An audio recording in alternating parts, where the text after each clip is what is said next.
Eh bien bonsoir à tous les amis, supporters sportifs parisiens, amoureux du football, supporters d'autres clubs, bienvenue à vous. Les amis, j'ai le plaisir de vous retrouver pour une vidéo. Je voudrais reparler de deux choses. La première, de Neymar qui parle qu'il veut rester au PSG. Il l'a dit lui-même, c'est sorti de sa bouche, c'est pas les médias, hein, c'est lui, il le dit, je veux rester au Paris Saint-Germain. Et je voudrais aussi revenir les gars sur les propos de Danilo Pereira concernant le match de Lorient-PSG juste après le match. Voilà, donc... Premièrement, Neymar, les gars, bah écoutez, là il te le dit lui-même, il veut rester au PSG, il veut gagner la Ligue des Champions avec le PSG.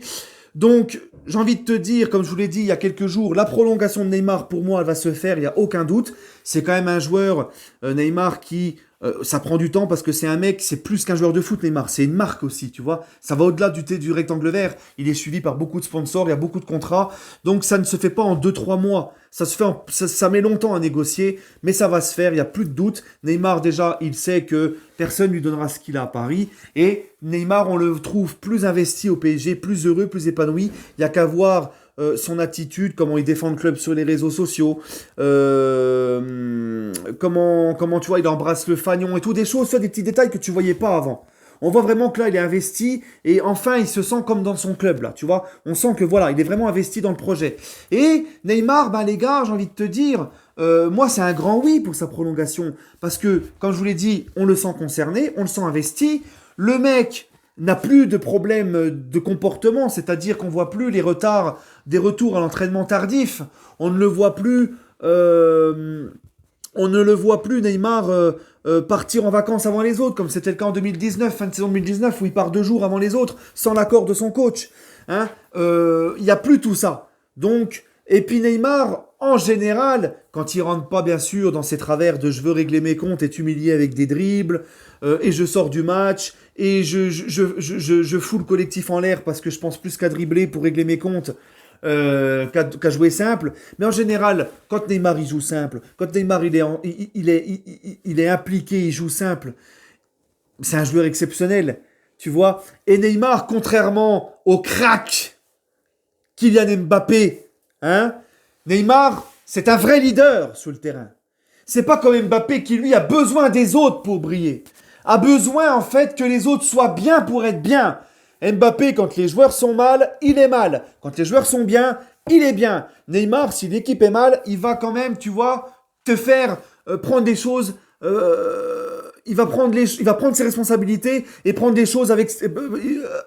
Il va prendre tout le monde par les mains, quoi. Tu vois, il va essayer de tirer l'équipe de la merde. Chose que Mbappé ne fera pas si l'équipe est mal. Tandis que Neymar, tu peux compter sur lui, même si l'équipe n'est pas bien, il va essayer de faire des choses, comme dimanche face à Lorient, où c'était le seul à faire des choses et à se bouger. Tu vois, c'est un vrai leader technique. Neymar, c'est le mec qui, même si l'équipe est mal, il peut te sortir de la merde par une action, une passe, un but venu d'ailleurs, par un coup de génie ou autre. Chose que Mbappé ne peut pas faire. Et Neymar, en plus de ça, contrairement à Mbappé, lui, c'est clair dans sa tête. Il te dit, je veux rester.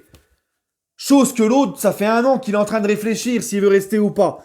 Au moins, Neymar, c'est clair, c'est net comme de l'eau de roche. Voilà. Et moi, comme je vous l'ai dit, Neymar, c'est un grand oui. Contrairement à l'autre où, je vous l'ai dit l'autre fois en vidéo, s'il ne change pas de fusil d'épaule, s'il ne se remet pas d'aplomb, si il se remet pas en question sur son jeu, sur plein de choses, eh ben, c'est à dégager cet été, à 1 an de la fin de son contrat. Et puis, c'est tout.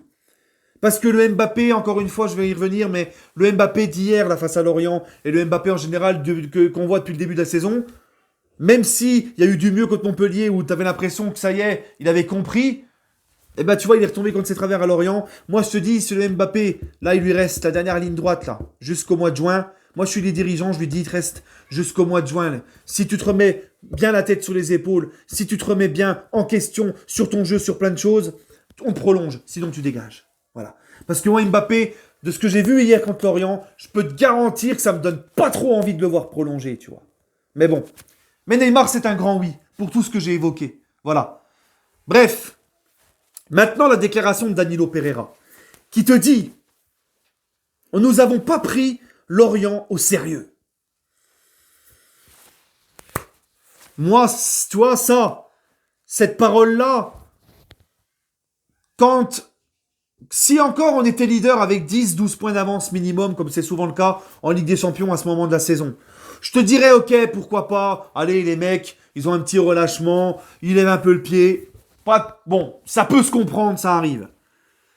Mais quand c'est la 5e fois de la saison qu'en Ligue 1, tu perds un match, toujours à cause de ce même problème, l'excès de confiance, le complexe de supériorité, et ne pas respecter l'adversaire, ne pas le prendre au sérieux, je me dis, putain, mais les mecs, ils se remettent jamais en question. Il y a un problème, là. Ils ont un manque d'intelligence, ils n'ont pas de remise en question, ces mecs-là.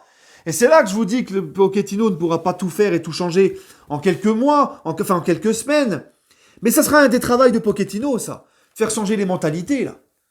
Non, parce que quand j'entends ça, alors que t'as Lille, Lyon qui ne lâchent rien, qui ne lâcheront rien jusqu'à la fin, que t'as Monaco qui est revenu à 3 points, là, qui est juste derrière, qui commence aussi à te coller, que tu te dis, si ça continue, c'est plus que le titre que tu risques de perdre, mais peut-être même le podium, on sait jamais. Eh oui.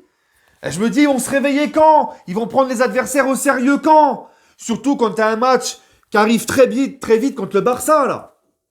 Ça arrive très vite, le Barça, les gars. D'accord? Et quand tu veux te préparer pour ces matchs-là, de 8e de finale de Ligue des Champions, ça passe par quoi? Ça passe par un état d'esprit irréprochable dans les grands matchs aussi bien que dans les petits matchs. Là, ils me donnent le sentiment qu'ils sont pas prêts, les gars. Donc, ils ont intérêt à vite se bouger le trou du fion. D'accord? Ils ont intérêt à vite se bouger, les gars. À vite comprendre qu'il n'y a plus aucun adversaire à prendre à la légère. Et que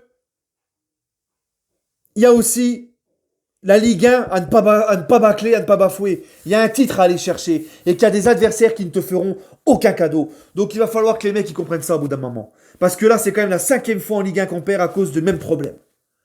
Et maintenant, je voudrais juste revenir sur un truc, un dernier point. C'est ceux qui nous disent « Ouais, ben vous avez vu, l'effectif, il est trop faible même pour la Ligue 1. » Les gars, faut arrêter de déconner. Oui, il n'y avait pas Verratti. Oui, il n'y avait pas Marquinhos. Oui, il y avait Kehrer à la place de Marquinhos. Oui, il y avait Danilo Pereira à la place de Verratti. Mais ne me faites pas croire que ces mecs-là ce n'est pas suffisant pour battre Lorient.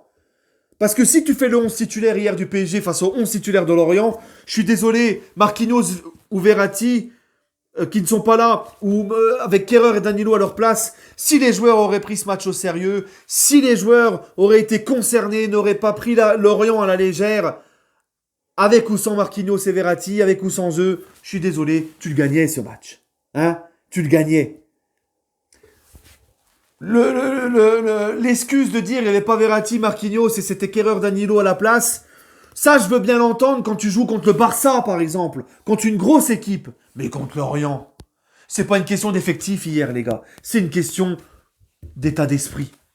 Hein? Encore une fois, je le dis, je vais finir par ça, je me répète, mais Kehrer, Danilo à la place de Verratti, Marquinhos, si les joueurs auraient fait le job, si les joueurs n'auraient pas fait ce pressing par intermittence, si les joueurs auraient plus mis de mouvement quand on avait le ballon et tout, s'ils n'auraient pas pris Lorient à la légère comme l'a dit Danilo Pereira, et ben même avec Danilo et Kehrer, tu gagnais Lorient. Il faut arrêter de déconner 5 minutes. Hein. Voilà. Bon allez les amis, prenez soin de vous. Retrouvez-moi tout à l'heure à 21h jusqu'à 22h dans le débrief, dans le grand décrassage de Thomas Parle Foot.